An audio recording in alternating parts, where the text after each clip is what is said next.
మార్కెటింగ్లో freelancing చేయాలి అనుకున్నప్పుడు USA and UK క్లయింట్స్ని మనం ఎలా అట్రాక్ట్ చేయాలి? ఓకే. సో ఇక్కడ నా స్టూడెంట్స్ చాలామంది ఇండియన్ క్లయింట్స్ని ట్రై చేస్తారు. దే సక్సెస్ఫుల్ అనమాట.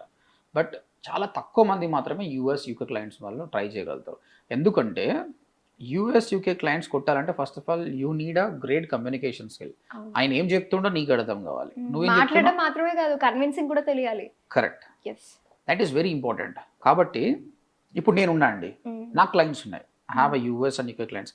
బికాస్ నేను బీపీఓలో పని చేస్తున్నాను కాబట్టి ఆ యూఎస్ యాక్సెంట్ చాలా ఈజీగా అర్థమయ్యేది. It doesn't mean that accent ఉండాలని కాదు, అట్లీస్ట్ అర్థం కావాలన్నమాట. అది ఎస్పెషల్లీ ఆ క్లయింట్స్ కొట్టాలంటే ఇంతకుముందు మనం చెప్పినట్టు ఫైవర్, అప్వర్క్ అనే యాప్లో మనం వర్క్ చేస్తే కూడా ఛాన్సెస్ ఉంది. బట్ కాంపిటీషన్ పెరిగింది. బట్ దానికంటే బెటర్ ఏంటంటే you should have a website and you should have a YouTube and Instagram account where you target